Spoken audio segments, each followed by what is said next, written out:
The rain was coming down in sheets, the kind of relentless downpour that turns a city gray and forces everyone into the nearest open door. I ducked into a dive on 4th Avenue, a place that smelled of sawdust and stale lager, just to wait out the storm with a bourbon I didn't really need. The bar was empty except for the bartender, who was busy ignoring the world, so I took a booth in the back and shook the rain from my coat. I hadn't taken my first sip when a man slid into the seat across from me.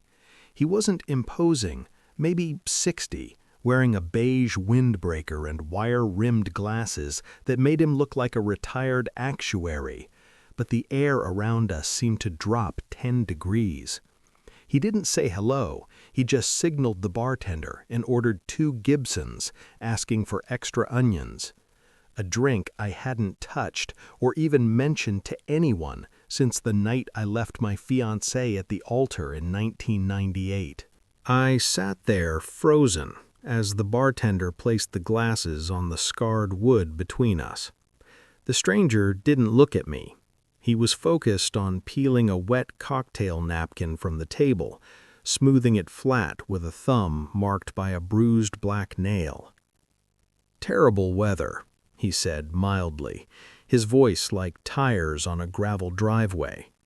It was the casualness that unsettled me, the way he occupied my space as if we had an appointment. I tried to convince myself he was just a lonely drunk, someone mistaking me for an old friend. Then he looked up. His eyes were pale blue, empty of malice but filled with something worse: recognition.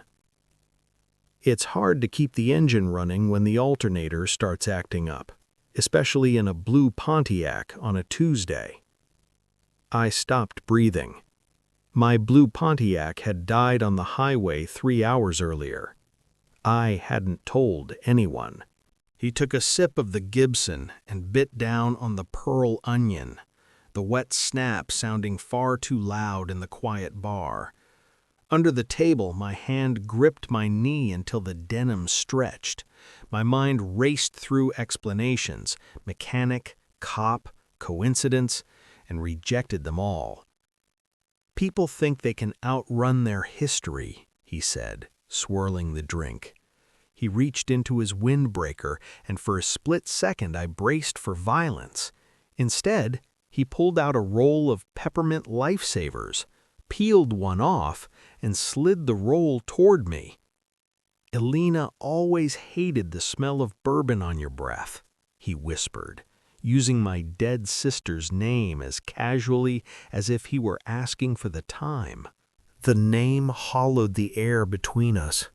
I wanted to grab him, to demand answers, but I couldn't move. It wasn't fear that held me still. It was the paralyzing sensation of being completely seen by a stranger.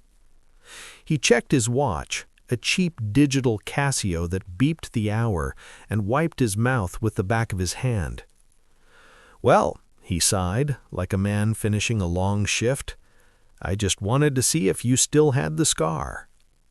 He reached out and tapped the back of my right hand. His finger was ice cold, landing exactly on the faint, jagged white line I'd hidden with makeup for 20 years, the one I got the night the house burned down. He stood, buttoning his windbreaker to his chin, shielding himself from a cold I now felt in my bones. He left a 20 on the table, enough to cover both drinks and a generous tip, and gave me a nod that felt less like a goodbye and more like a transaction completed. "Don't worry about the car," he said, turning toward the door. "You won't be needing it where you're going next." He stepped back into the rain. The door swung shut. When I looked down to steady myself, nausea rose in my throat.